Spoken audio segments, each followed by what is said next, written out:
All right, there we go. Good evening, everyone. Welcome to the monthly meeting of the Athens in Motion Commission. The commission that exists to implement the bike and pedestrian master plan. I think we need one more person to achieve quorum, so we're going to move on to some items that don't require a vote. I will go ahead and share my screen. Hypothetically, I will share my screen. There we go. Let's go with Google Chrome.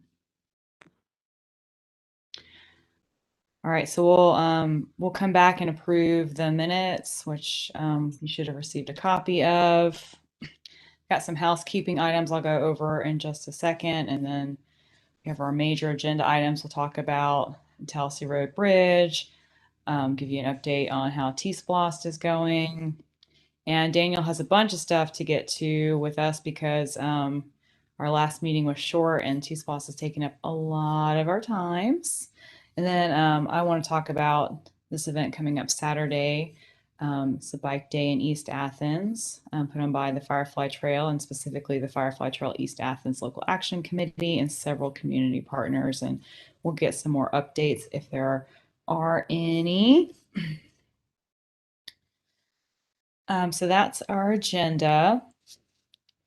And Daniel, I know we have at least one public comment for tonight, and then we have a backlog of public comments that were sent to our previous bike ped coordinator, and we've now resolved that issue, and we're going to take a look at those at the end of our meeting. But Daniel, you said you had one public comment for tonight? Yes, I did. So Stephen, when I go through public comments, do I give the name and address or just go straight into comment? If you're following procedure from mayor and commission meetings, you can give name and address. I'm not sure how it works within user group committees. Well, we will find out. This comment is from Melanie Waddell at 370 Gordon Circle, Winterville, Georgia. She says, "Hello, I'm very concerned about the pedestrian safety given the recent string of pedestrian deaths and vehicular-related accidents. One particular area of concern is the large five-way intersection on Broad Street, which intersects with Thomas Street and Oconee Street. After reading about the death of pedestrian and student Ariana Zars on Broad Street, I think that one potential solution for slowing traffic in this area and making the massive intersection safer is a roundabout or traffic circle. With a roundabout, there's no opportunity to speed, to try to catch a light, run a light, or disregard traffic laws. The results of these types of activity with a roundabout have obvious results.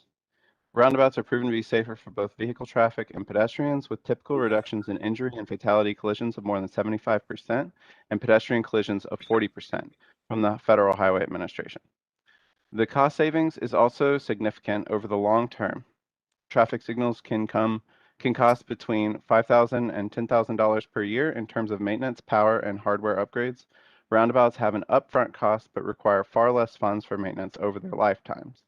This could also improve the flow of traffic with directed lanes of traffic rather than a stoplight. There are less opportunities for backed up traffic as roundabout keeps the flow of traffic at a slow and steady pace. In addition, this could improve pedestrian flow of traffic by adding central crosswalks to cross from West Broad Street to South Thomas, for example.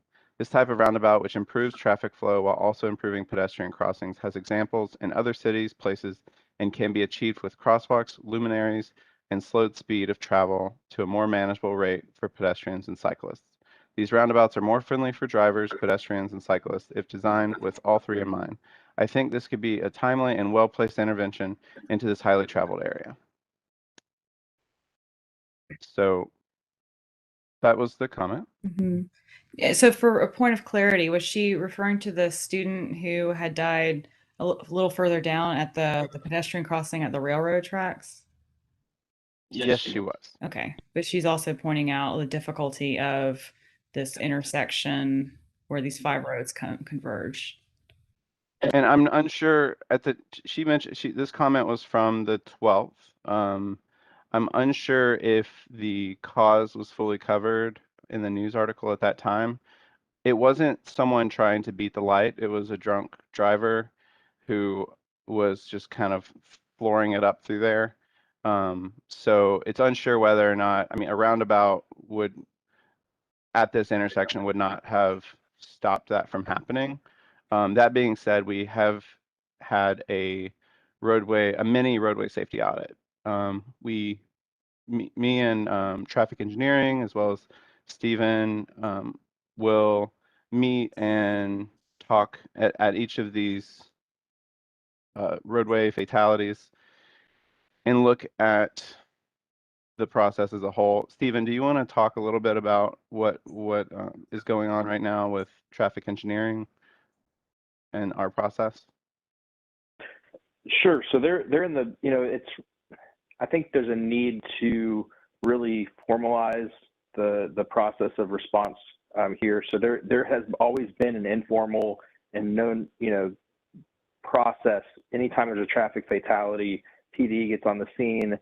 They make safe the scene. They call in traffic engineering to come in and assess.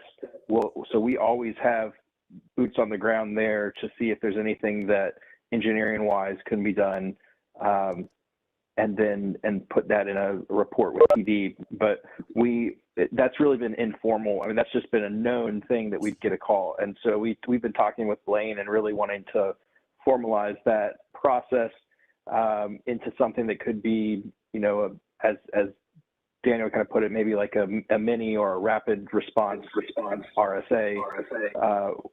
So we can put together some clear action items after each of these. So that's something they're in the process of formalizing now, and I should be able to report back on that probably by our next meeting. Yeah. And then just aside from that, there have been a string of fatalities this past couple of months. There was the cyclist on Pitted Road. There was the pedestrian on East Broad Street.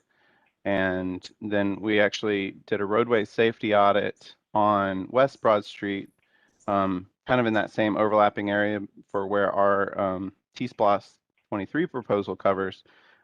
This roadway safety audit, which we'll talk more about, went from basically kind of Hojo, Howard Johnson, out, or like racetrack area on Atlanta Highway, all the way into Hancock, where the future roundabout is going to be. And we walked that whole corridor and identified some of the safety concerns. And less than a week later, there was a pedestrian death right on that corridor where they were crossing West Broad Street. There was no crosswalk at the location. It was kind of just after dark, and they were wearing dark clothing, and they were struck by a truck and killed. And then even just this past weekend, I think it's 23rd roadway fatality this year happened on Epps Bridge. It was a motorcycle who went over, kind of hit the edge of the bridge and was thrown over, and he was dead when police responded. So we try to keep up with them. It feels like a much higher number of fatalities this year. I'm not sure.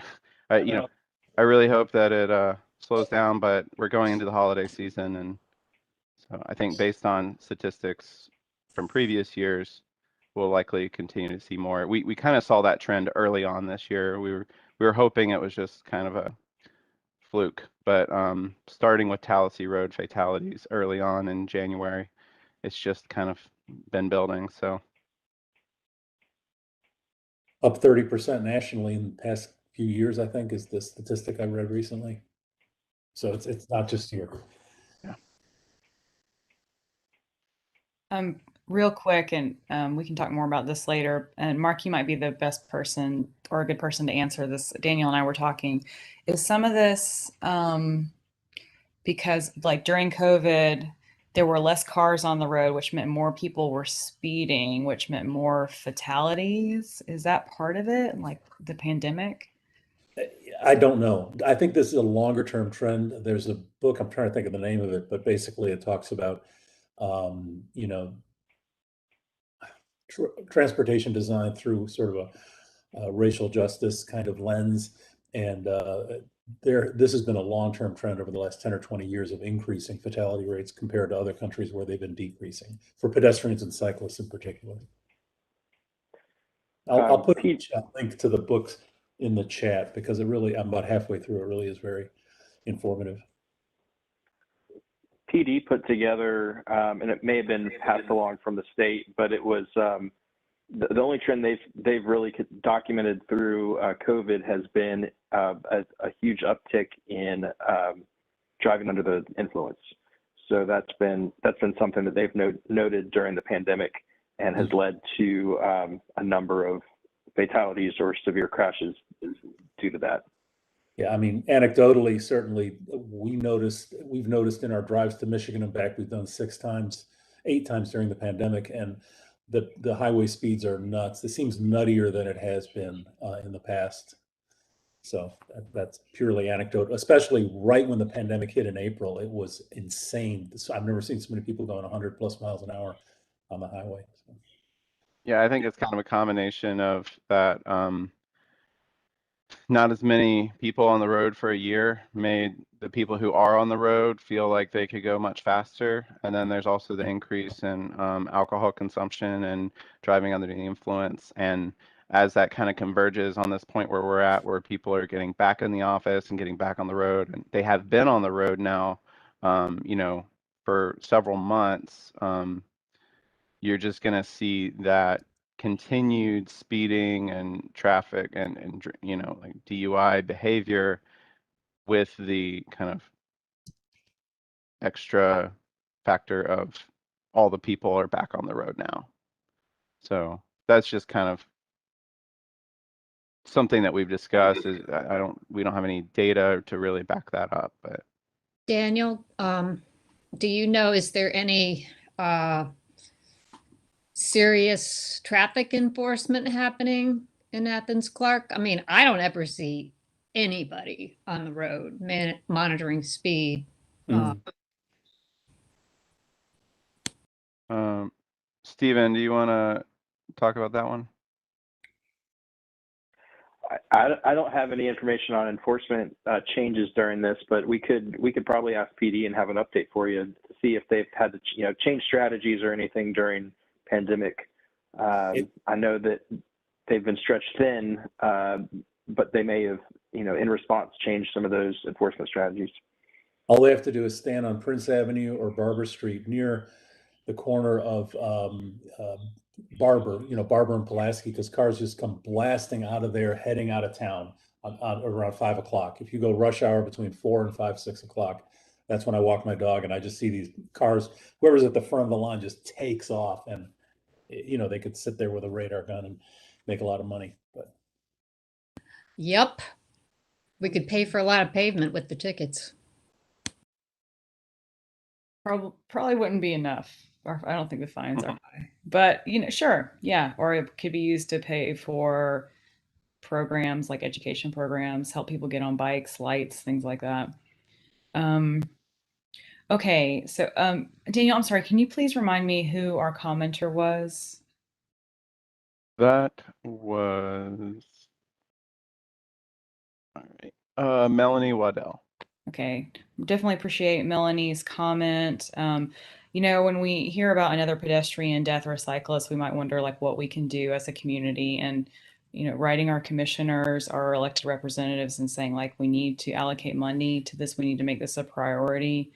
That's helpful. Also, just submitting these comments and keeping making it a conversation is helpful, instead of continuing to accept that pedestrian fatalities and people, instead of just accepting that people will die while walking or that people will die while biking. Talking about it is really helpful, and talking about it not just in the context of when it happens in the city center, but in rural areas, and not just when it's young people who are well off, but when it's any resident or citizen of Athens. we got to keep talking about it. That's going to help. And we are working to implement the bike and pedestrian master plan, which will ultimately over time reduce these fatalities. But we got a long way to go. But we're building momentum here. So definitely appreciate Melanie's comment. And I forgot just to address her specific comment about the roundabout. I did talk with traffic engineering. It was something that they have looked at in the past, and I believe it was determined that there is not enough space for an appropriate size roundabout at that location. I think there would be a lot of engineering kind of issues with a roundabout at that particular intersection. Not that it's impossible. I think just the cost might be prohibitive, but yeah. Thank you, Daniel. I appreciate you looking into that. Because definitely with those 5 points, I would think like, oh, maybe a roundabout would be useful. So we do have a quorum now, so I do want to make sure that we approve our minutes as Blaine has written them out for us. Blaine Van Note, who couldn't be here tonight, definitely appreciate him getting our minutes together. And are there any corrections, additions to the minutes? I thought he did a great job, so I'd like to make a motion that we approve the minutes. Okay, first from Teresa, thank you. Can I get a second? Second. All right, was that Mark? Okay. All those in favor, please say aye. Aye. Aye. Any opposed, same sign. All right, the minutes carry. I put the name of that book and a quote from the book in the chat if anyone's interested. Thank you, Mark. Sure. Next, some other housekeeping. I wanted to talk about our upcoming meetings for November and December. We didn't have a December meeting last year, so I will throw that out there, and maybe we can plan on not having one unless there's something, Daniel, that you need for us to approve. And the other thing I wanted to talk about is our November meeting is the week of Thanksgiving, which we did have this meeting last year. It was the week of Thanksgiving again. This would be our annual meeting, which means I got to get together a report. I will use Carol's report from last year as a template, which is why I linked it. But I wanted to see to make sure that we would have quorum if we did have a meeting that week, or if there was an appetite to move the meeting to November 30th. I don't think there's a mayor and commission meeting that night. But someone correct me if I'm wrong. So the things I need, that's a lot, sorry. Confirmation on not having a December meeting unless something comes up. And then do y'all want to move the November meeting to November 30th? I think Either both day of in those, November is fine. yeah, I think both of those ideas are fine, Lauren.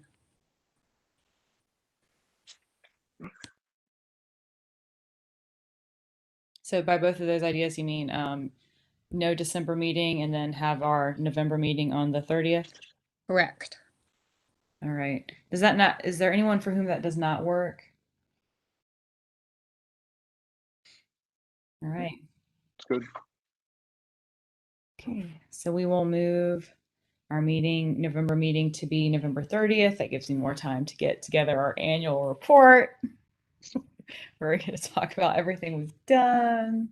So that will be fun. Thank you for that. Moving on to our next item on the agenda as I dodge my cat. Time for our major agenda items. We'll have Ronnie here, and then I will give y'all an update on T-Splosh before we go into Daniel's extensive list of updates. So at this time, I would like to turn it over to Ronnie. You ready, Ronnie? Yes, thank you. Thank you for having me with you this evening. I'm about to share Dallas Hill Road Bridge over CSX plans.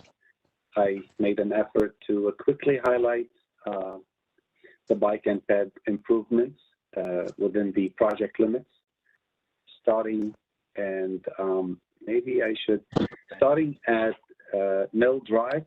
This is just east of the roundabout at Whitehead.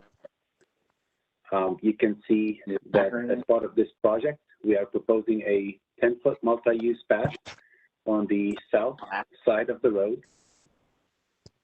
And on the north side of the road, there is a 5-foot sidewalk. It continues along the new bridge. And as part of that bridge, we have two-way travel lanes, 12-foot lanes on the bridge, and a 10-foot multi-use path on the south side, and also that north side sidewalk that continues through the intersection of Westchester and ends at the project limit right after Westchester. The multi-use path ties into an existing sidewalk, and the sidewalk on the north terminate at the project limit. What brings this to Athens in Motion, the fact that Athens in Motion Committee was not established by the time that the TSPOS Committee voted on this, approving it to the Mayor and Commission in 2018. Following that, Mayor and Commission approved the preliminary plans, and since then we have been working on the engineering and permitting with CSX, utility relocation and permitting plans with CSX, and we are now at the time of requesting bids from the 5 pre-qualified contractors on this project. Given it's a bridge project, it went through 2 phases. One phase was a qualification, the second phase is requesting bids. At this point, we don't have a bid from the contractor, but we do anticipate the bids to be above available budget for the TSPOS project, which was in the neighborhood of $6 million. We anticipate this project to be around 7.5. So there's a gap of $1.5 million that we will be looking at other contingencies that we have, and we may have in TSPOS, also in the old 2011 SPLOS. And again, we will discuss those items and bring them up to Mayor and Commission for a vote to amend the budget and requesting funding. It all depends on the numbers we will receive from the contractor early November. So by your next meeting, or if we call a special call meeting to vote on this, it all depends on your wish here. We will bring you those numbers. We will know a little bit more about what are we asking to be funded from what pot of money, what program. With that, I'll open it for a question. Yeah, I'd love to get a little more clarity on where the multi-use path on Tallahassee that connects into this is going to be going from and to. Yes, I do have another view I can share with you on Google Maps. Let's see if my computer I wants was to work. trying to find this, and I'm still a little puzzled about where this is. I think it's near Pilgrim's Pride, I guess. Yes, It yes, is. exactly. It's Pilgrim's Pride Drive. It's called Mill Drive. Right. Unfortunately, my computer is not showing me where is my application. Let's see. I can go ahead and share a map. Just Google Maps. There we go. Well, now it's showing. All right. So here it is. there we go. I did measure the project limits. It's about 1,500 feet from Westchester, or if I start from Whitehead Road, the roundabout. Mill Drive is that driveway for Pilgrim's Pride, and also the driveway for the church parking lot. And it extends from that point all the way back into town, and about 200 feet from Westchester Drive. Can you hold on a second? Okay, yeah. I was trying to mute someone. I got it. Yeah. Thank you, Daniel. I'm sorry, Ronnie, please continue. Yeah, no problem. And just to remind you guys, some of you may recall, the proposed bridge is to be built southwest of the existing bridge, while maintaining traffic. That option, we presented 3 options to the public and seek public comments, and the selected option with the Mayor and Commission action was the bridge, like I said, southwest of the existing bridge, and to be built while maintaining traffic. So there will not be any closures, however, long-term closures to build a new bridge. However, lane restrictions and some delays are expected as part of any construction project with this magnitude. But is the limits clear to you all? And I'll be more than happy to zoom in and give you a little bit more closer look. To kind of answer part of Teresa's question too, I think you were referring to the 2020 SPLOST multi-use path that has $4 million.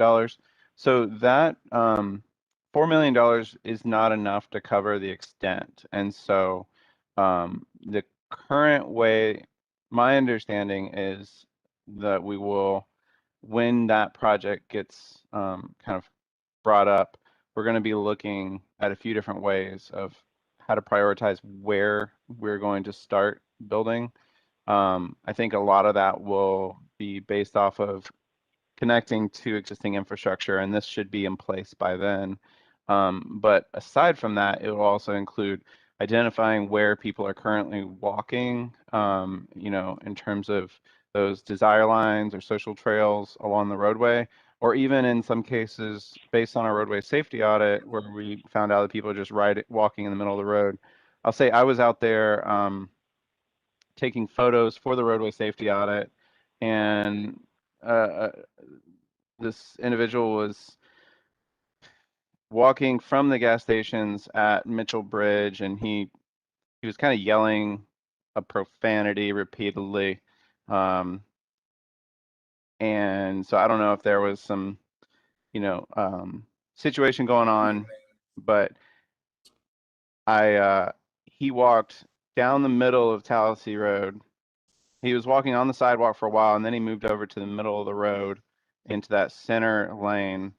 And when I was at Westchester, I just saw him kind of walk diagonally across traffic. Now this is a little different because I think it was more of a case of, you know, either, you know, under the influence of something, or mental illness, or I'm not sure whatever reasons he might have, but he was walking in the road when there was a sidewalk. But there's in our roadway safety audit, there are a lot of instances of identifying when someone is kind of walking in the roadway or on the side of the road to get from point A to point B. So that would be part of that whole process. Step 1 is to figure out where are those destinations, where are people walking to and from, and then identifying the need for where that path would be prioritized.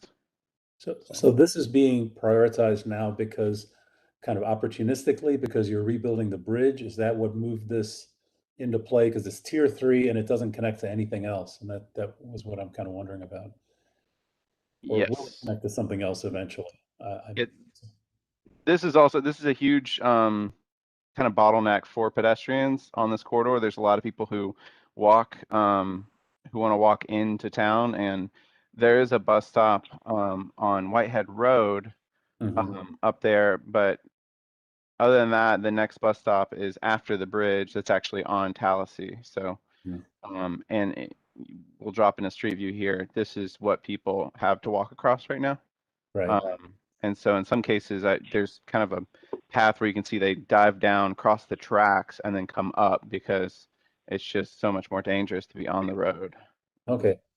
Now, is there a plan for, did I hear something about a connection from this project into town, into, you know, under the loop and then along Tallahassee as it goes up toward Health Science Campus, I guess?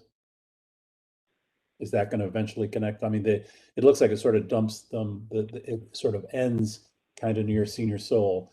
Is there a plan to continue that, or? So that's where that multi-use path, I think the multi-use path is funded to Mitchell Bridge Road. So it's kind of between 3 Oaks Drive and Mitchell Bridge Road for that 2020. but this is part of a larger network. There is no current funding for getting from Mitchell Bridge in to Oglethorpe or into where Hawthorne is, but that's definitely on the Athens in Motion plan. And with it being, I'm kind of curious to rerun the score that Athens in Motion has, because it was kind of listed as a greenway project and not a roadway project. So that is something I plan on doing once we get that tool running. Yeah, certainly you have, a couple of elementary schools on that stretch as well. There is there's bike lanes down Oglethorpe Avenue, but I think that they end right about around the loop. I'm trying to remember. Daniel, can you drop a Google guy down there?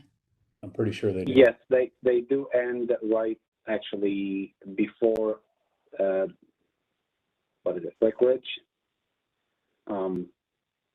Before the loop, you're right, and this just after the school. Oh, I'm going the other direction. Sorry. All right. All right, Ronnie's got it up. Cool. Turn your little guy around.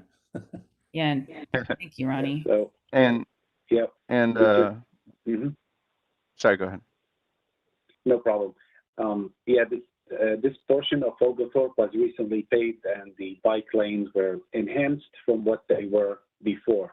But you see in this view here, this was not paved, and these are the existing bike lanes since we paved Oglethorpe in this location. I'll continue moving until the bike lanes disappear on the map, so it's a little bit hard to see them. Yep, they come up all the way to turn lanes. And there's an opportunity here to enhance them in the future once we pave, if that's something Mayor and Commission or you guys can support and we can bring to Mayor and Commission. So yeah, I think they just fade out here. Let's take a look under the bridge just to see what it looks like if you guys have patience. It's not really that wide, but I wouldn't call them bike lane or bike facilities here. Mm-hmm.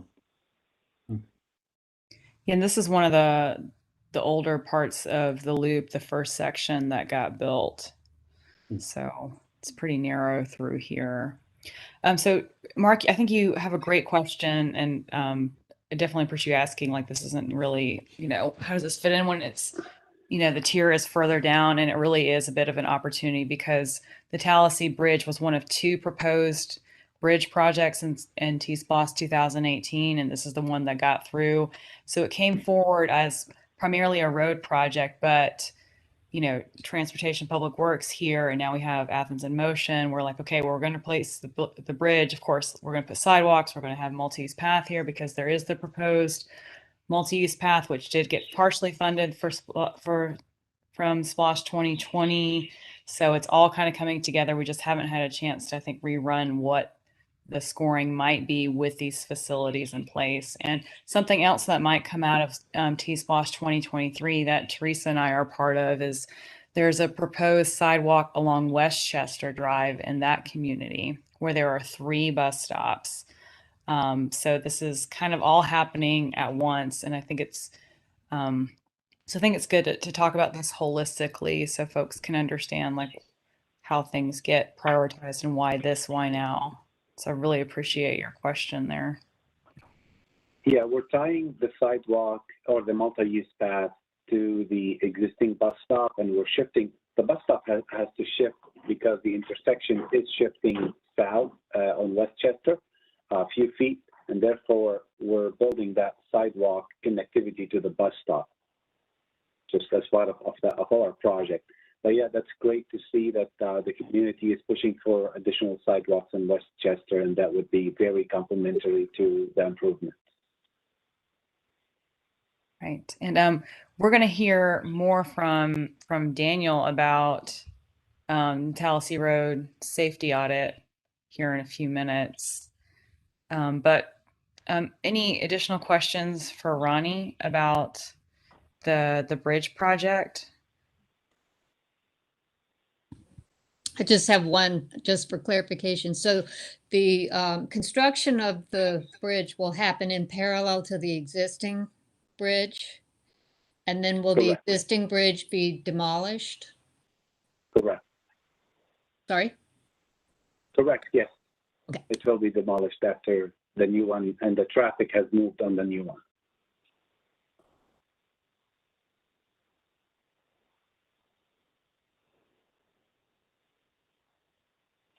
More questions, comments?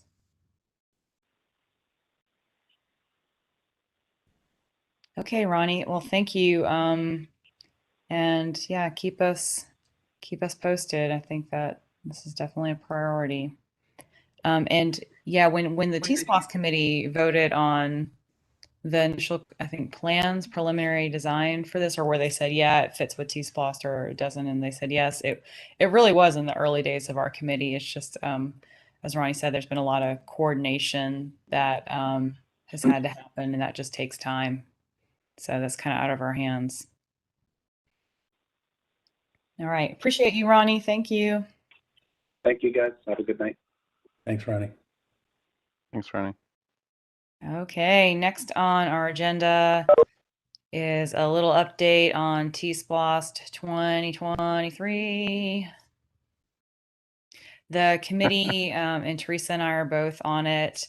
We've reached a milestone where we have, through many rounds of straw polling, come up with a draft list of projects to present to the mayor and commission, and the committee is getting their presentation ready right now. The first draft list is 150% over the anticipated program revenue, which means we have a little bit more money to work with, and it really does feel like putting together a wish list for a holiday, a birthday, or Christmas, or something like that. So it's the average of all of our desires as a committee, and based on what the presenters have given us. We so far we've had 4 out of 5 of our Athens in Motion projects make it to the first list, which is great news. So we've had the small sidewalks is in there, and Teresa, I can't remember if small sidewalks was suggested at the original or alternate. Do you? Just give me half a second. I'll pull up my spreadsheet. All right. Thank you, Teresa. So that's good. And then the big bucket is funded at alternate at this point. And then Atlanta Highway was put forth in the full amount at this point, which is pretty exciting. Now I'm not, don't get too excited because this is going to get trimmed. But it sounds like we have the potential to have some infrastructure, and now could be an especially wonderful time because GDOT has taken an eye to the West Broad Street corridor and is recognizing how dangerous it is, and is probably willing to put some funds behind it. And there's a potential for a partnership. So that's a full amount. And Tracy, did you see the? Yeah, we got the full amount through round 1 for small sidewalks, which is 16,051,000. Yeah. And then finally, Lexington was put forth as the alternate. So that would be for the multi-use path on the north side. However, the south side, which we're thinking that T-SPLOST 2018 will cover that. And also, even if it doesn't or whatever, the East Athens community also submitted a project for sidewalks on the south side of Lexington. So I think that we'll see something along there as well. And our alternate for Lexington is a multi-use path to Gaines School Cherokee, and then design for the rest of the corridor. So you at least have the design taken care of, and then the multi-use path on the north side. So there's some real potential with this T-SPLOST to make these corridors safe for the people who are already using them. And I'm really hopeful that our elected officials will seize this opportunity, because we've spent so much time studying them and talking about them and having meetings about Atlanta Highway, West Broad, and Lexington. I hope that this is the T-SPLOST that they throw some money into for that, because they will ultimately decide what's on the final project list. Teresa, you got some thoughts about these projects or the process so far? Well, I have many, many, many thoughts, most of which I'm just going to keep to myself. But I will say that I'm really thrilled that so much of our AIM agenda made it through the first level. I really am. I feel great about what we're doing as a commission, and I hope that that the mayor and commission will continue to support us as we go forward. There's we did not put forward any sort of infrastructure maintenance to any significant degree for a variety of reasons.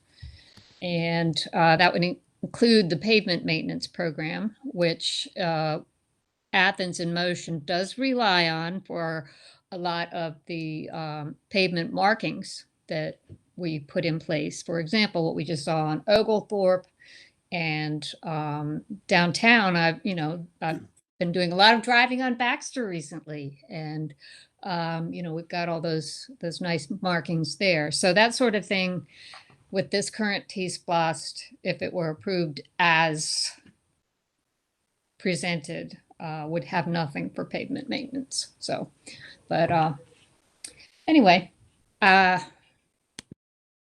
pretty much it. A Mark? question? Yeah, thank you.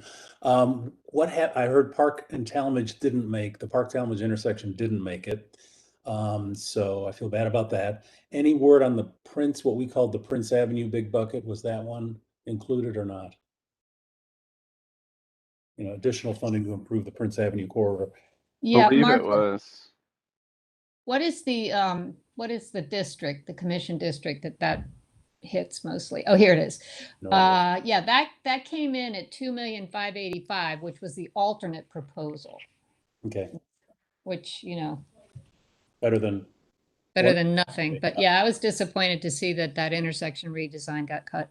Yeah, I wonder, at some other time, I'd love to hear what the discussion was, because, do they think GDOT should do that? Do they think the hospital should pay for it? Anyway, but it'll be interesting. Yeah, I mean, Thanks. Appreciate it. we can talk privately about that. Yeah. Yeah, and for what it's worth, and this is something I think I'll have to reiterate to commissioners, no project was voted off. Projects had to be voted in. And over the course of several rounds, if you received a certain number of votes from the committee, you were voted on and we weren't going to talk about you anymore. Or the project would be voted on, we weren't going to talk about it anymore. But if it didn't meet a certain threshold, then it was kicked, I don't mean to say kicked off, then it was excluded from the list going forward. And that was to help focus people. So for what it's worth. The straw polling, it's different than, someone drafting up a list and then the committee voting like we do here. Like we look at plans and design and stuff and we say yay or nay. It's an average, it's a summation, it's what projects get more points and so on and so forth. So it's hard to talk about like what the committee thinks as a whole without, maybe speaking too generally and not representing all committee members. And honestly, there was strategy involved. I know there was, and round to round, people's votes changed depending on what was available.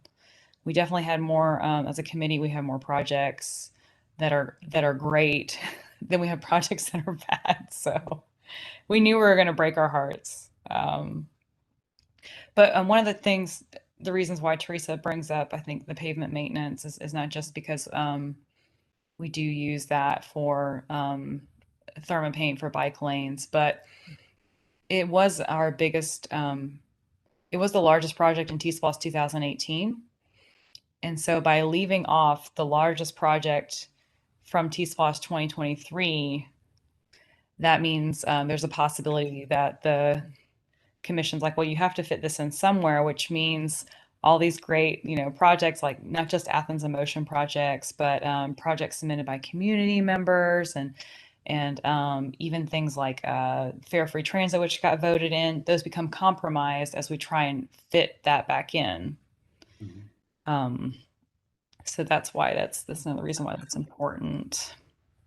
But Teresa summed it up pretty well. I think we're all hoping for some sort of like big infrastructure package that might help us with our pavement deficit so we can use the local dollars in a different way. But we'll see.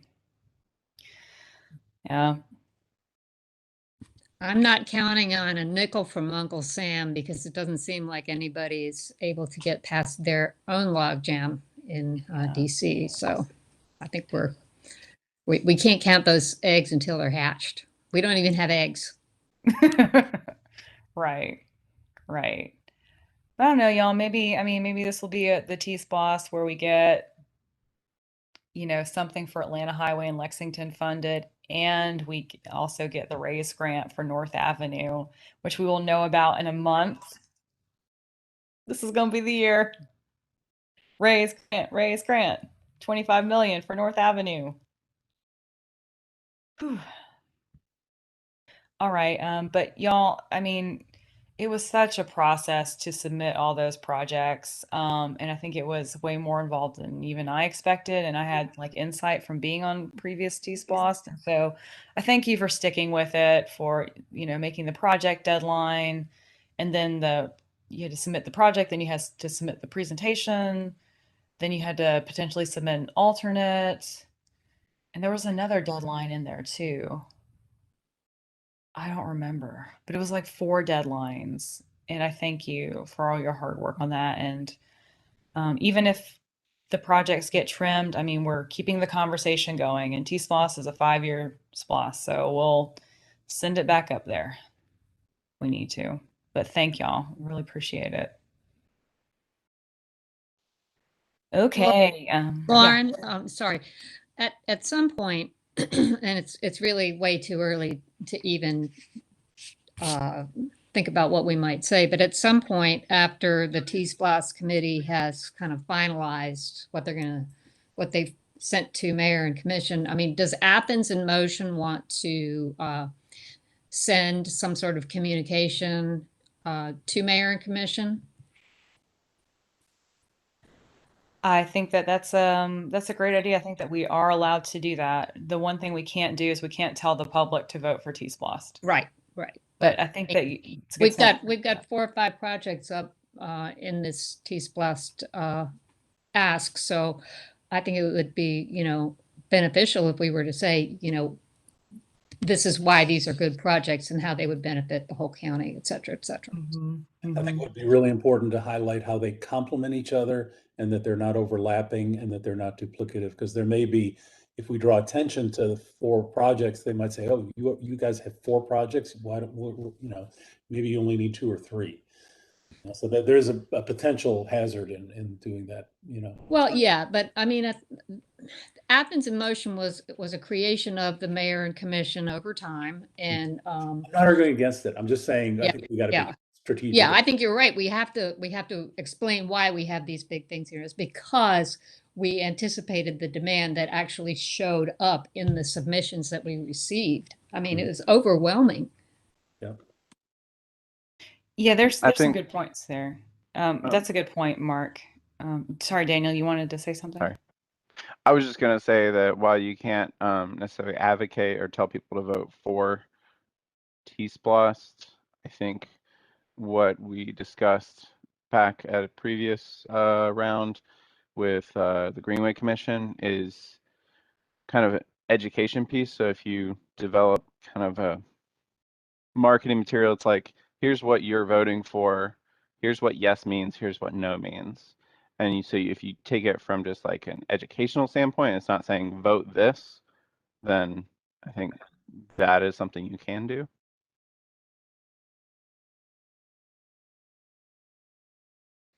Thank you, Daniel. Well, I'm excited because these aren't our projects. These are Athens projects. These projects belong to the people who walk, bike, and roll, and those who don't, but would and want to. We will keep y'all posted. A lot's going to happen over the next month or 2. All right, so no, we're running a little bit behind, but we're pretty good. No, we're about 15 minutes behind. So Daniel, I'll kick it over to you. And Daniel, can you make sure that we have like at least 15 minutes to go through our stuff at the end? So can is 45 minutes Yeah. enough for you? Oh yeah. I think that's actually what we have outlined here. So we're not too far off. So just I think first there was a park planning update. Todd couldn't make it, but he sent me a text. Basically, there's not really much to report on Splosh trails other than the Cemetery Greenway contractor has all of the paperwork and should start in about a month. So that's huge, and that'll be like a very much needed connection. So Which trail was that again? I'm sorry, I was distracted. the cemetery Okay. connection Thanks. through Oconee Hill Cemetery. So got a few things on the agenda. We mentioned earlier that we conducted, GDOT reached out to me and TPW, our roadway safety audit team for Athens-Clarke County, and mentioned that they are hosting a roadway safety audit on Atlanta Highway / West Broad Street. Lauren, do you think you could pull up kind of a map view of the area we walked? Yes, I Excellent. love to pull up maps. So this was great. It was really interesting that their method of choosing the location for roadway safety audits is completely data driven, not based on request. And this stretch of corridor, Ronnie and myself and a few others we expanded the initial scope a little bit further than they had originally had it, but the corridor itself was chosen based off of crash data. And for all of District 1, GDOT District 1, this is number 4 in, I believe it was traffic crashes, and then, so number 4 in overall crashes, and number 1 in pedestrian deaths. Is that right, Stephen?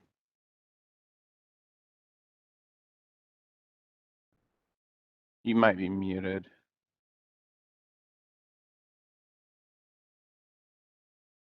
Is Stephen I still was here? muted. Sorry. Oh, there he Yep, is. I was Okay. muted. Yeah, I was saying I don't remember the exact rankings, but that sounds right. Yeah, it was number 4 and number 1. So that's pretty powerful reason to look at this. And so what we did was we started off at the at-home parking lot at that intersection near yeah, let's see, that is Epps Bridge Road.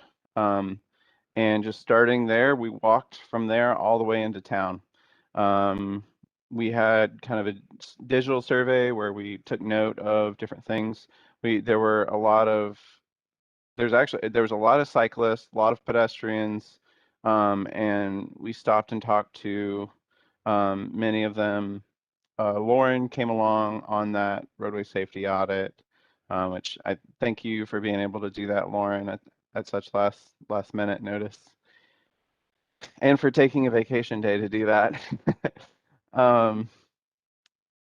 There's definitely, I think one of the statements that stuck with me, I think it was actually Lauren that mentioned it, is you can tell just by walking along here that this corridor was not built for pedestrians or bikes, but you can also tell that it was poorly built for cars. So there's just, all in all, terrible kind of situation. With this GDOT, we had our initial meeting, and then we had the site visit, and then we had our post follow-up meeting, and we talked about a lot of the concerns, safety concerns, but we also talked about some of the other future plans. There's a lot of instances, like you can see here, with bus stops that, just kind of sitting in the middle of nowhere in terms of no sidewalk connectivity. We noticed that a lot of people were actually biking across this bridge, like right where you're looking right now, against traffic because they felt safer being able to see what was going to potentially hit them versus on the right side of the road that far right lane is just the travel lane, and so at least they had that buffer of a turn lane and a striped space. And so one cyclist was like, yeah, I know I'm supposed to ride over there, but I always ride over here, but I know I'm supposed to go over there. And I was just like, you ride where you feel safest. Don't if this is, and you do have a much bigger kind of buffer here. And so yeah, it was pretty eye-opening to kind of walk that whole corridor and see all the things. I think at one point on our way back, we actually saw a pedestrian. Oh, you're still sharing. Yeah, there you go. We saw a pedestrian stand. He got caught in the middle of a traffic light change. So he had the right of way to walk, but then he couldn't make it across. He was a little slower, and he couldn't quite make it across the whole intersection, and got caught in the middle of the light and was standing in the middle of the road with the traffic. He was very scary to watch. He made it across, but we were all kind of on edge at that point. So there was a lot of I sent the T-Splost proposal, kind of what we had proposed for T-Splost 23. If that does go through, then those can be excellent matching funds to show up at the table with GDOT and say, hey, here's what we've got, and work with them to help kind of stretch those funds out. They are going to go ahead and I believe their process with this roadway safety audit, they have funding to actually start implementing some of the changes. So they're going to develop a concept with their consultants and move forward on that. And we just made sure to go ahead and send them all of our current plans, future plans, as well as kind of proposals, so that they can factor that into their report. So. Is there anything I missed, Stephen? Nope, I think you got it. All right. One thing that I would like to do, I know with T-Splost 23, our scope stops at Alps. I'd like to maybe talk with the Splost office, and in light of the GDOT kind of roadway safety audit extents, maybe extend our project scope from Athens in Motion, from stopping at Alps to maybe stopping at Hancock, so that those funds could potentially go towards to envelop the entire area that we did walk. I don't know if that has to come from you guys. I mean, what are some thoughts on that? I am really excited that GDOT is actually paying attention to this particular roadway. And I would love to know what level of funding they might be sending our way, before deciding to expand the scope. I mean, I think it's a great idea to expand the scope, but I want to make sure that we do these projects right, rather than kind of like stretch the dollars as far as we can, and have something that's mediocre at best. Stephen, are you able to talk about similar situations in the past, and where their funding comes from, and are you aware of Sure. most of that? Well, really the most parallel example is Prince Avenue, right? So back in 2015, I think, was the roadway safety audit there that GDOT did, and now they're putting between $3 and $4 million into Prince. Now, obviously, we don't want that 6-year timeline, but that may be about the amount of funding we could expect as well from something like that. Yeah, they have kind of a roadway safety audit funding source where they can pull from various sources, but there's kind of a major safety one. That doesn't necessarily, like, they wouldn't put in a multi-use path along the whole corridor, But they would, you know, they kind of create that list of projects, determined which ones were short, medium, long term, and then from there, they could discuss in that report some of the other future potential projects. If we don't have any other questions about that one, Daniel? Yeah. Do you remember one thing that we had talked about, another thing besides potentially expanding the scope if we can with Mayor and Commission before this gets put in a referendum, is that because, as Daniel said, we saw so many people biking on the south side in the turn lanes, we almost felt like a multi-use path would be more useful on that side. And I don't know if you said that, Daniel. I did not. I forgot to mention that.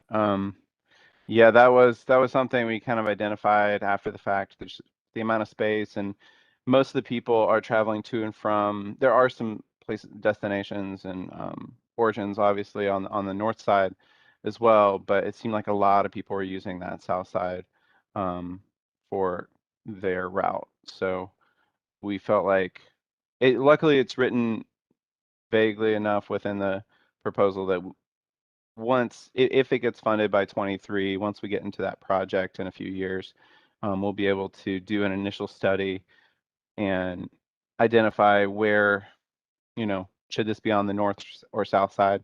But we kind of all agreed that the south side seemed to be more of a fit after actually walking the corridor. Yeah, can we, if it's okay with you, Daniel, I'd just like to spend another minute or two here, because I know Carly, you and Teresa have both been on the ground on West Broad Street, Atlanta Highway. Is there anything else that you want to add, or any comments you have, thoughts?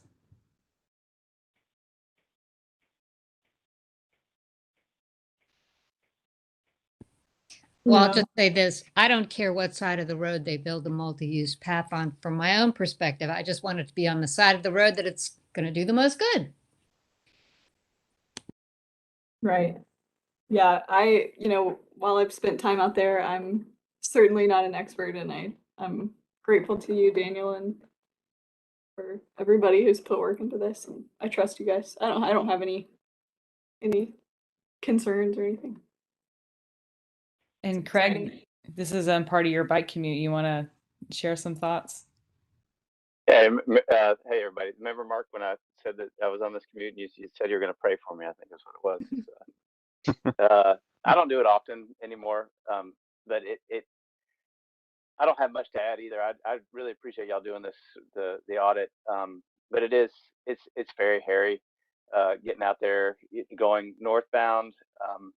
I go with traffic, and I'm usually in the shoulder. And then I get over on Old West Broad as soon as I can to get up to Epps Road. So that's kind of how I go to Timothy. And then coming back, I'll be on the shoulder or the turn lane as was seen in the video, and then you're going along, and then it just stops.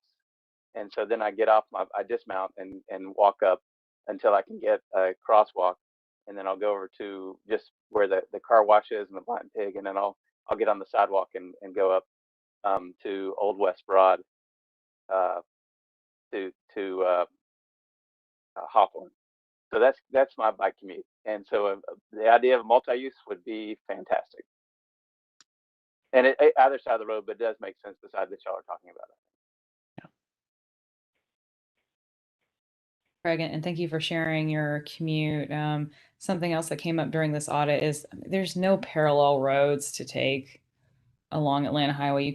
There's no option to choose like the quieter street or anything like that. And that's because West Broad Street cuts across Old Epps Bridge, which would have been, the old route. And of course, Epps Bridge is long gone, but the supports are still there.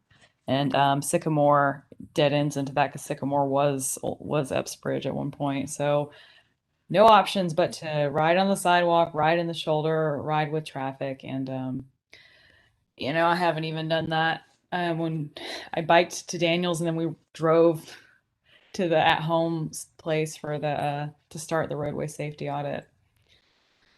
So it's tough. The folks who are doing it every day. Yeah. We're gonna make it better for them. It's gonna be better. and then Craig will get back out there, and I'll get out there, and a lot of other people. You might even see little old Granny Teresa out there. Yay, Teresa! Yeah, I hope that wasn't an ageist comment, because the average cyclist is like 65 at least. Seriously? Well, I think so around town. Yeah, I'm pretty sure. I mean, people who cycle recreationally, I believe it's pretty up there. I don't know. They all look younger than me. That's all I can say. You still have many cycling years left in you, Teresa. If you want to get started, we're with you. Well, you know how to get me started, Lauren. We don't need to go there in this meeting. Oh, I know. I know what you want. I see you, girl. Okay. Anyway, thank you guys. I didn't mean to hold us up on that because Daniel has a lot more to talk about. So go right ahead, Daniel. Not a problem. Yeah, so the Tallahassee roadway safety audit, I was working on that right before we got into the raise grant stuff, and then that flowed into T-Splosh, and then that flowed into just everything else. So here we are. Normally we would finish the roadway safety audit and then compile the project list and report and have it out, ideally at least within a month, but here we are. So I just finished up the project list for Tallahassee Road. We identified some short, medium, and long-term projects, and this was one that we did locally. And so I sent that project list to our basically kind of the group that it's me and Stephen and Julia and Mike. Sorry. So there's kind of a group of us that head these up, and we're going to go through the list and make sure I didn't miss anything. And then from there, we need to find out whether it goes to work session. Stephen, do you have any thoughts on that? I think this one will probably need a work session because it's such a large area and there's multiple fatalities within the same year along this stretch.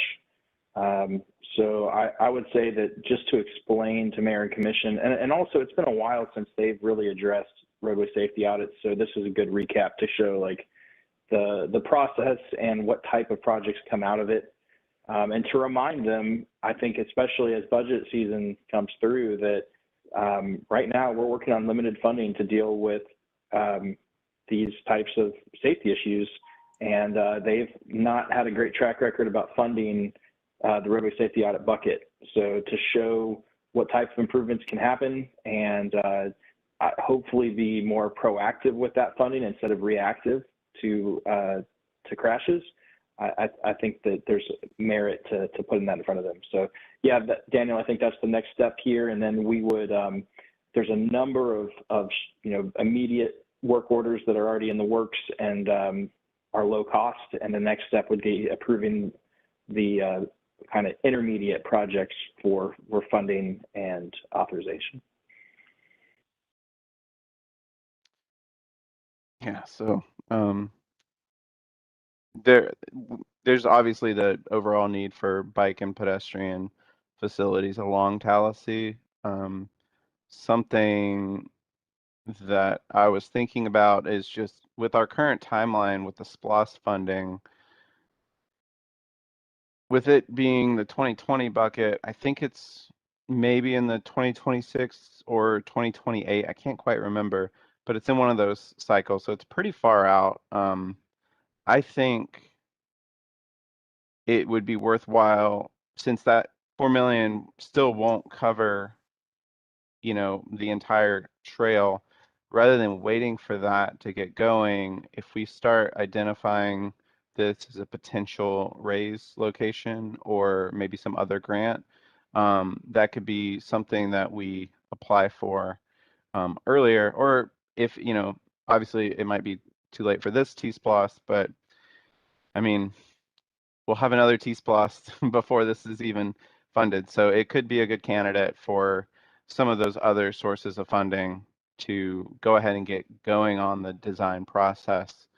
And then we can actually use the rest of that funding to finish up the trail rather than getting it started. But first, I guess we would need to find the grant sources for that. So keep our eyes open. And I think we're going to start pretty soon exploring where our raised proposals are going to go. As Lauren mentioned, we'll find out on the 22nd. So fingers crossed on that. They said it'll be out by the 22nd at the latest. So I am refreshing the build page to see when it was last updated. It says April 13th, I think.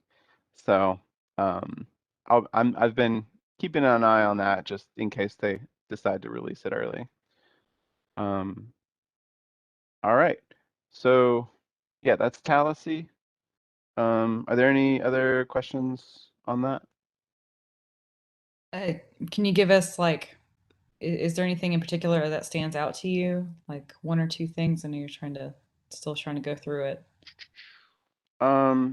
There was, interestingly enough, there was a lot of lighting issues. And then we discussed kind of rumble or mumble strips. There's just a slight difference between those, but basically if you are leaving your lane of travel, if you're distracted or under the influence, then it alerts you. And so a lot of people, we looked at a lot of the roadway fatalities out there this year, and I'm pretty sure that almost every single one of them was distracted driver or impaired.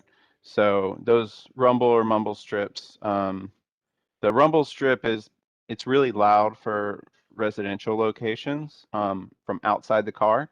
So it's loud inside and outside. A mumble strip is loud inside, but it's not as loud outside. And so I think that's what we're opting for there. We need to look at that in more detail, but that would be ideal because I don't want to make the quality of life of living on Tallahassee Road worse, just, while making it safer. And then Is there a shoulder there, Daniel? I'm sorry. I think it depends on the location, but for the most part, no. Yeah, one of the issues with the rumble strips or bumble or mumble or tumble, I'm going to call them tumble strips, is that they can impede bikes. If they're not placed properly, they can make it hard for people to bike. So just to be cognizant of that, where there is a shoulder. Okay, gotcha. Yeah, that's a good point. And it's one of those things where we can also it doesn't need to be on the entire corridor. Like we did mark it as the whole corridor, but as we get into detail on that, we can have it start and stop in different areas based on the infrastructure that's out there. So that might be an interesting thing to talk about later. And I'll get in touch with you guys on that if we do start getting into that type of stuff. There was a fair amount of lighting issues, so we've got our utility coordinator working on that. And then there was a lot of landscape maintenance. Unfortunately, landscape division is short on funding and they can't increase the level of service until they have more funding. There's actually a T-SPOS 23 project that I support heavily that would allow for us to increase level of service in these more rural areas where there's a lot of pedestrians walking along the roadway or in the street, where you can actually, keep that line of sight open. But we mark down those locations. While it's not something that can be currently funded, we mark the locations so that we could, work with them in the future when they do get funding. So line of sight issues was pretty common. A lot of people are like picking up speed, so there were some speed reduction things. We discussed turning the whole corridor into a safety corridor, which would be heightened fines, increased enforcement. There's also the schools that are out there, and so kind of finding ways to slow down the traffic, especially as it comes up to the school. there's actually, when I went out there, I timed it perfectly. I'm going to share my screen.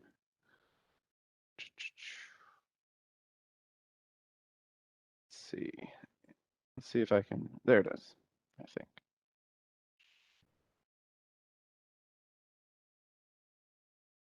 So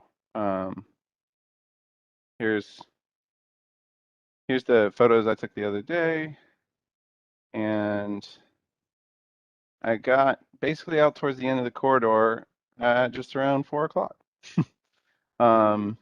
This is on Tallahassee Road, and you can see the traffic just backs up, and if you're trying to get through, I'm looking for one of the cars right here. People are just driving and across, like, into that oncoming lane. There's no traffic control. And so, yeah, this is pretty unsafe. I honestly, I stopped right here. I didn't want to go past that point. There's a few more photos I needed, but I was like, I can wait, or I'll just get some Google Street photos. But this gets backed up all the way down, and these cars are just queued up to go in and pick up their kids. So, Where is that, Daniel? this is at Bernie Harris Lions. So A great example of building a school in a ridiculous place because the land is cheap. yeah. Thinking short term all the way. And so that's the school up there, and this is where the traffic is just backed up all the way down. So yeah, for the most part, it was landscape service improvements. It's kind of creating this. I'd really like to see us have a focus safety area surrounding the school. One of the ideas was if we got roadway safety audit funding or safe routes to schools funding, is actually being able to implement some infrastructure here to potentially create some mini roundabouts, to really force people to slow down as they enter this space, potentially do automated ticketing. There's a few different options that we've discussed, and so each of those are kind of its own little sub project. And then, yeah, but besides that, there's some maintenance stuff here and there. The amount of deficient, like, there's so little pedestrian and obviously almost no bike infrastructure out there that it's pretty difficult to have anything other than we need bike and pedestrian infrastructure, because there's not really a gap project that we could create. It really needs to be a whole thing. So what my intention with this, I created this one project within this, which is, Tallahassee Road sidewalks, or multi-use path. And so what it would be is really an in-depth study looking at where people are walking, where the highest traffic areas are, so that we could use that data approach as we enter into kind of what Teresa was asking about earlier, where will this funding be? And we'll have that piece already created and ready to go. That'll tell people this is where the people are walking, this is where they're coming from and to, and so really digging into more detail there. So, any other questions on that? No, I was just looking at the middle school and seeing how it really is completely isolated. The only way to get there is through Tallahassee Road. It looks like some people through the neighborhoods are taking the utility cuts, or I see some potential there, just thinking about the future. I mean, this doesn't really have anything. I guess it's just another thing in terms of context, like what their options are. And they're just Utility cuts, that's an example. We could use that. yeah.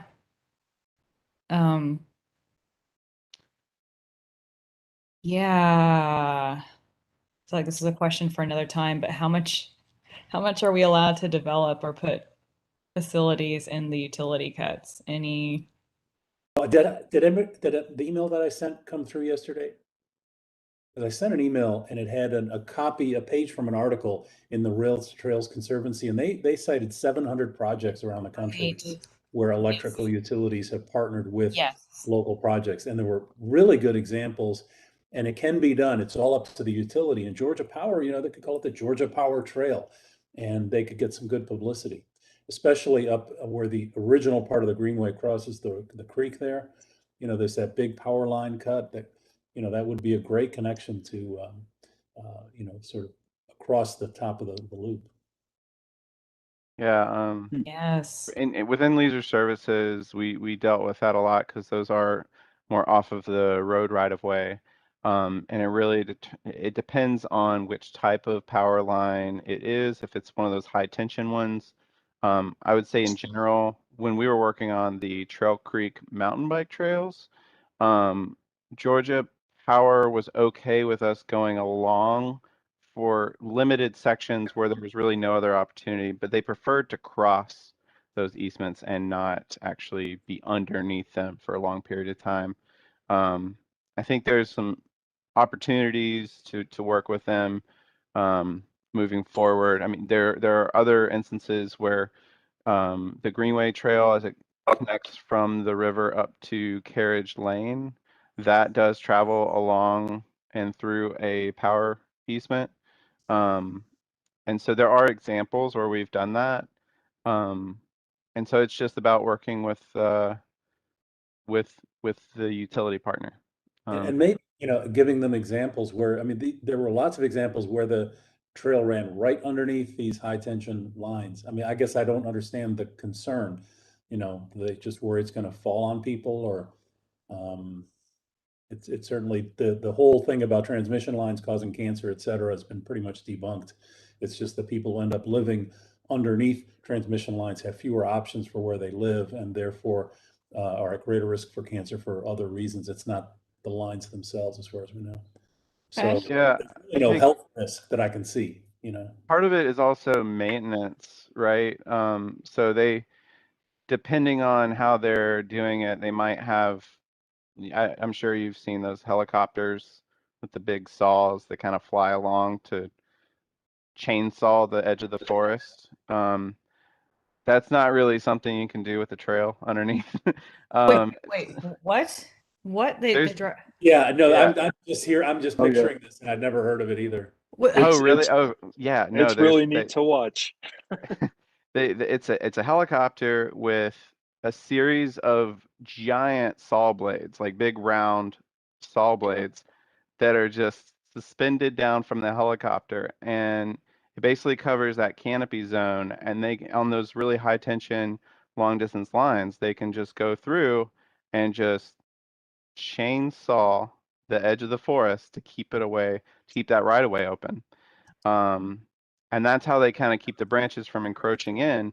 But then they also go in and do herbicide spray underneath. Now, in some of these areas, they do come in with equipment to do it manually, but the costs, elevates significantly from there. So a lot of what we've discussed, is when we do in leisure services, when they have an agreement with one of the utility partners for a trail, it also talks about what's expected of us from a maintenance standpoint.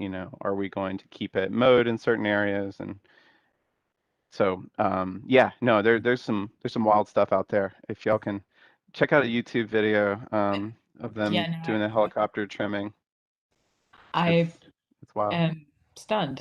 Wow. Yeah. And the video I'm watching is like alongside these power lines. Yeah. So I'll share that in the. I'll see if I can send the article around, or make Yeah. a PDF out of it, just so you can see, because there were lots of examples, and they seemed like they were figuring out ways to work with them. And so it may be a matter of educating Georgia Power, or highlighting the benefits to them in terms of the community. And, I don't know, who knows? Now, this area also, so that is a power line easement, but there are also a lot of major, the Colonial Pipeline cuts through this corridor. And that is that major pipeline that carries oil and gas from the Gulf up to New England. You've probably seen it in the news a couple times, but it cuts right through Athens right here. And that is something where within Tallahassee Forest, we have some trails and management activities planned for that corridor as well. So there's talk of that. I think the biggest factor in all of this is that TPW works within the right-of-way, the road right-of-way. And so anything outside of that historically has been leisure services. So if we were to create a trail connector, or there was a project that connected a neighborhood through those right-of-ways to the school, that's outside of right-of-way. And so would that be leisure services? We haven't really dealt with that in the past. So, Stephen, do you have thoughts on that? I think we could help start the conversation, especially with our utility coordinator. But you're right, as far as who maintains and helps out as it becomes a real project, it'd be new territory. Yeah, I do like the idea of kind of working the utility coordinator that we have. Like, you know, he's got those existing partnerships, and it makes it a lot easier to get these things when you have that existing relationship. So I know we've got a strong proponent for it in Ronnie, because up in Canada, his family lives right next to one of these multi-use paths that's along a utility line, and that's his entire family would use it every day. He FaceTimed me from it. It looked like an awesome trail. Interesting. I'm going to run through these last few things. So Hawthorne Avenue concepts, we're waiting for the concepts from the consultants, so there's no action needed from you guys. You know, if y'all have ideas, then you can send them my way and we'll forward that on to the consultants. But from my understanding, they're working on that to figure out different options for 3-laning. And I did take some of y'all's concerns in terms of, you know, making sure there's access to the YMCA and other destinations, rather than just doing a separated thing where it's point A to point B, making sure that you can connect within the corridor. Cherokee Road, I think we're good on that. We provided feedback on it, and Ronnie is moving forward with more kind of plan development. And I think the only other thing would be that Lexington Road could potentially work to kind of connect up to the multi-use path. So that's something that we need to discuss from SPLOST with SPLOST, but that is an option of kind of using some of the corridor funding to make that last leg. Lumpkin and Hole, I sent that in that email where it talked about some of the concerns from UGA. We're working with tools to redesign some of those intersections. That's kind of on my to-do list.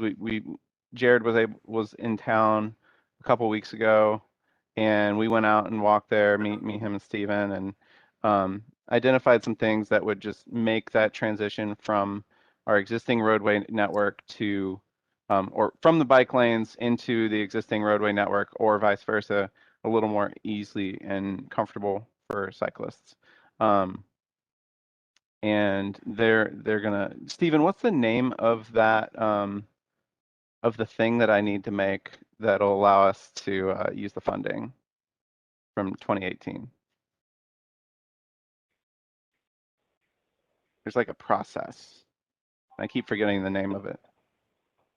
Are you talking like a professional service supplement? Is that the thing that we need to build to make it billable and we can use that funding? We'll have to go back and check. I think so. I think that's okay. I think that's what we talked about. Okay. I just want to. I think it was the next steps that need to be done. That was something that I needed to work with Ronnie to get set up. So. That's right. It's a PSS through one of our on-calls to make sure to get them started. Yeah. Sorry, I got lawn care going on around me. One thing that we wanted to, I've been looking into this. This was kind of brought to my attention last week, and I've talked to Lauren a little bit about it. But I, from my understanding, and I could have missed something, but it looks as though it is not illegal in Georgia to park in a bike lane. So if you think about Hawthorne and our new bike lanes over there, and how people park in them, and it's kind of like, why aren't they getting ticketed? It's possible that there is not an ordinance that prevents that, so PD cannot ticket. So I reached out to John Devine. He's given me some resources. I think what I'd like to do with is I like to get this moved to the projects and policy and projects committee subcommittee. And we could potentially, using some of the existing ordinances in other communities around Georgia, amend our ordinance, then take that through the attorney's office and get it put in place. And that way, PD can enforce that. That's something I'd like to see done, especially as we get more and more bike lanes and we see more and more people parking in them. Yeah. You said Hawthorne, but you meant Hancock, right? Thank you. Yeah, sorry. But H. I was just I do it all the time. The HAs just, but yeah, Yeah. so we, have those offenders parking in the bike lanes on Hancock, particularly in front of Doggone Good. And I kind of wish they would not. But also sometimes folks on weekends, they get confused and they just like go over way too far. So. Yeah, and then I did have a UGA student reach out to me recently. He doesn't have a background in bike infrastructure or anything, but he's fascinated by it, and he wanted to do an internship with me. And so in our conversation just earlier today, we talked about doing a policy comparison with bike policy to peer communities. And so this is something I think it would be helpful to also move to policy and projects, where we could essentially say, all right, here are our benchmark communities, and here are the different sets of bike policy, and here's where we're at. And, that would start identifying opportunities, because this was something I didn't even know was something we needed to do. And so I'm curious what other policy items could be updated as well. So he's really interested in this. We're going to have our first kind of kickoff meeting next week to get started on it. But that could be a really cool thing if he could present to that committee, or even just work with that committee maybe a few times along as we go to get what we need. All right, I got 2 more minutes. I think, yeah, Athens in Motion plan. We're going to move forward on doing that pretty soon. I've got a couple things going on. I'm going to be trying to get a couple extra positions written up, as well as getting that prioritization tool looked at now that I'm kind of finishing up that Tallahassee Road safety audit project list. And then if there's, last month we had Patty Pittman with Safe Routes to Schools come. I'd like to find out from you guys if there is something you want to pursue, and as we also talk about that, there is the funding that you guys have from mayor and commission, which with T-SPLOS going on has been really, we haven't had a chance to talk about it, but that it could be a good time to talk maybe next month about where we want some of those dollars to go, or maybe that's a subcommittee conversation. Daniel, excuse me, is that the like advertising publicity money that you're talking about? Like 12,000 or something? Yeah, so it's 12,000, and it can be used for, I think, anything that you guys would see fit. Am I right? I think that's right. Stephen? It's right. It's in general fund, so it's up to you all on how you want to spend it out. Okay. So Daniel, do you want to try and coordinate like a meeting, and whoever wants to join the communications and education subcommittee could talk about that? Yeah. So I know you're very busy. So, we'll kind of let you tell us what your availability is. But we don't have to do it right this minute. We can do it like, that communications and grants, is that right? communications and education, or education and communication, Outreach. something like that. Yeah. I can't remember. Okay. Yeah, let's we'll cover that through email, maybe set up our next meeting sometime between now and our next meeting, and we can start talking about where we want to see those funds go, and then that would come to the general commission meeting in November for a vote where we could then get some things going through the holiday season, and once we come back in January, kind of hit the ground running. Right. Yes. And yeah, are we wanting to start up the subcommittee meetings again? Yes. And then I'm just running through other things. Oh, Lexington Road corridor. Can y'all hear the leaf blower? Okay, No. cool. It's like right outside my window. So the Lexington Road corridor, Jake was our representative from Athens in Motion. He was not a voting member, but he kind of reported back to you guys. And we have the updates kind of scheduled in still, but he's no longer on the commission. Do we want to assign someone? I think he might still keep going to those. I don't think there's a problem with that, but is there someone from the commission that would like to sit in to update? Sit in as the update person for those projects? Those meet on like a Wednesday at 10 a.m. Is that right?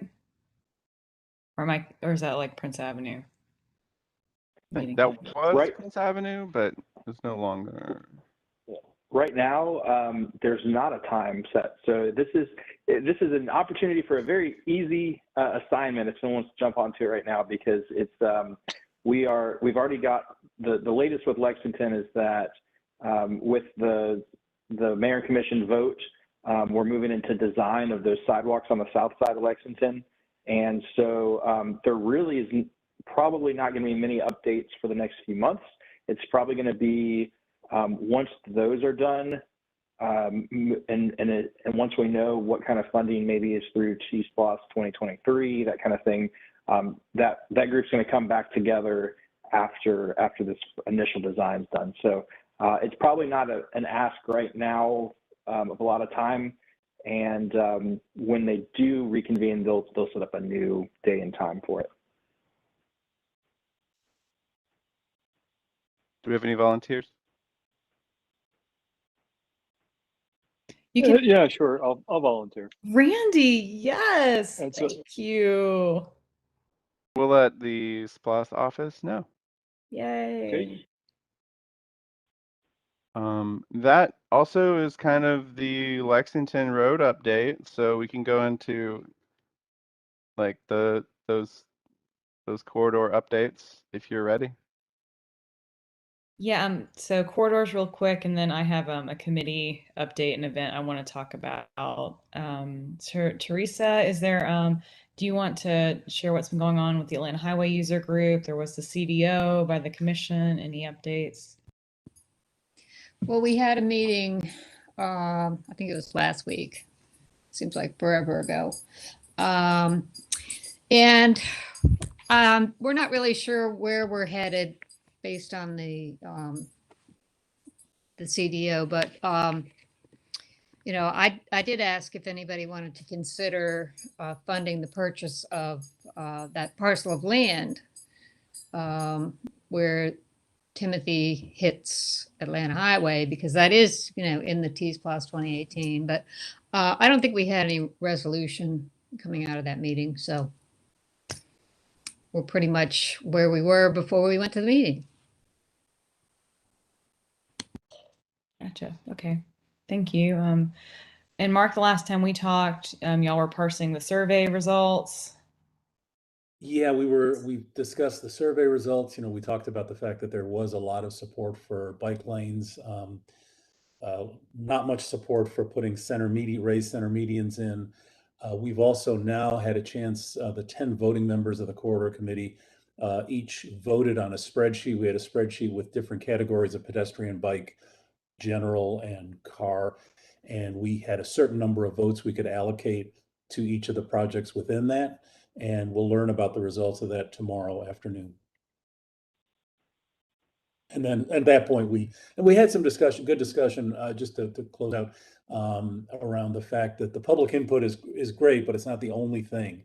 And there may have been some misunderstandings or lack of knowledge about what a bulb out or, curb cut is. And there were some things that were highly valued by the committee, like reducing curb cuts, and not very valued by the public input. And, so we had a lot of discussion around that. And certainly the public input was important and, will be very helpful, but we have to consider, all of the users of the corridor and kind of the bigger picture. So I think the people who gave input will hopefully be happy with the final result. Great. Thanks. Thank you, Mark. We're all excited to see some movement on Prince Avenue. Yeah, all right.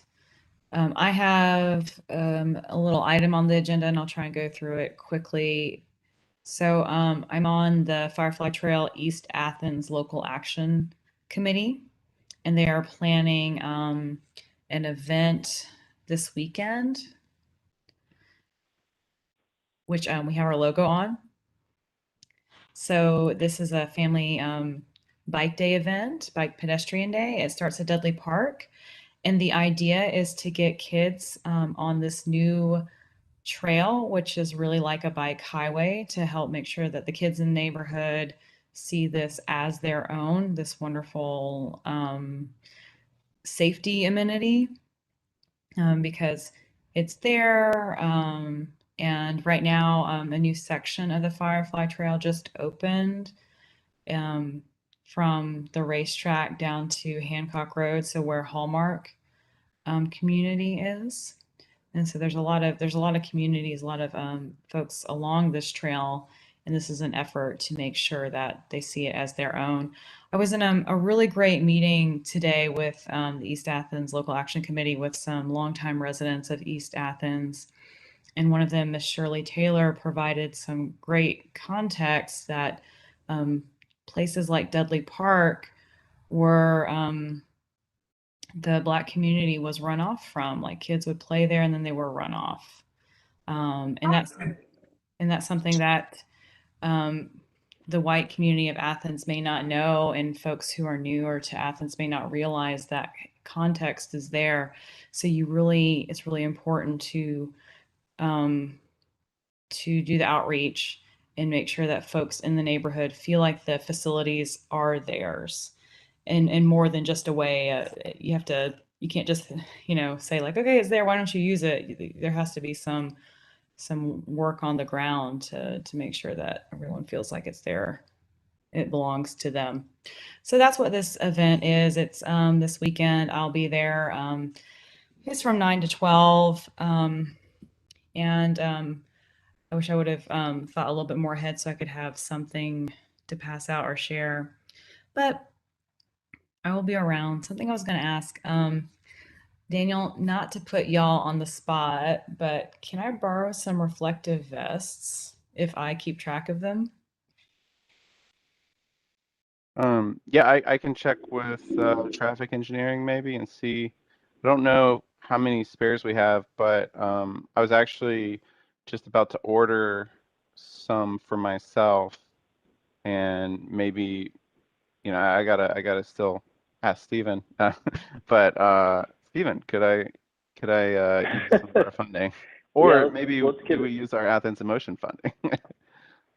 Let's get a bundle with our operating funds, and that way we'll have them for future roadway safety audits, and we can loan them out, that kind of thing. Yeah. Great. Yeah, and if you want one with like Athens in Motion Commissioner on the back, then Yes. you could do we could do that either, and we could either do that with operational, or we could do it with extra funds. I can talk with Stephen. Athens in Motion is fine. I mean, I think that would be pretty cool. So I can or I can't borrow some vests this weekend. This weekend specifically. Yeah. I'll talk with Tim. Yeah, yeah, that's fine. And if that's a no, that's okay. We do, since we do have some segments of the trail that cross roads, like at the racetrack, and we'll have little kids. They just wanted to How have some many? folks. I don't know. I would say maybe 2 per intersection. So, I will take what you can get. Like, if you can give me like 6, that's awesome. If you can't, that's fine. Okay. And I will be What's- responsible. And this is for the thing that you just shared. Yes, for the East Athens Bike Day. And so if any of you guys are free and you'd like to come, I'd love to see you. If not, I know it's short notice, but also you can maybe help get the word out. I was going to check with y'all about posting this flyer on our social media account. Is that okay? All right. I don't think we Go need for it. I just wanted to check. Thank you. And yeah, we'll see who shows up. I mean, this is a bike highway, and if the kids feel like they can use it at age 5, 6, 7, 8, 9, 10, then they will continue to use it to get to work, and hopefully they'll go to Lexington and all this other stuff. So Hey, Lauren, yes, is the bridge finished? The Murmur Bridge? Or that is a year out. No. okay. Yeah. I was going to ask quickly, do we, grants and data, do we have an update on the RRFB blinky flashy grants that we had put in for Bernie Street at Little Oak? Haven't heard anything, but I haven't looked either, so I don't know. Okay. Dig up that link and see if I can find it. And can y'all remind me, is that just to get across the road, or were we going to have some like a more official way for folks to get up on the trail? I think there's already a project that Leisure Services has through CDBG that would That's pay what for that part, and then this would specifically cover the RRFBs. So they already have funding to do that connection, and then this is a way that we were able to alleviate some of the burden, Okay. if I And remember correctly. yeah, and I'm sorry to put you on the spot for this, but is it going to be ADA accessible? Is it stair? Could potentially scrounge some stuff up, or even if we knew how much Yeah, how much it would I was wondering if cost. it'd provide him with the funds, if that would sort of be a loophole. Like, Yeah, like a little they- fundraiser. That could be cool. But Okay. Do we need to check with the county manager or the city attorney or something like that about how we can and cannot use the funds? Or is there like a policy book somewhere that we can just reference? Steven, do you know the answer to that? I don't off the top of my head, but my initial reaction is, yeah, we can check with either Judd or Sherry over in the attorney's office, and they may have run into this before. So let's put that on our to-do list, Daniel. Okay. Thank you, Stephen. Yeah.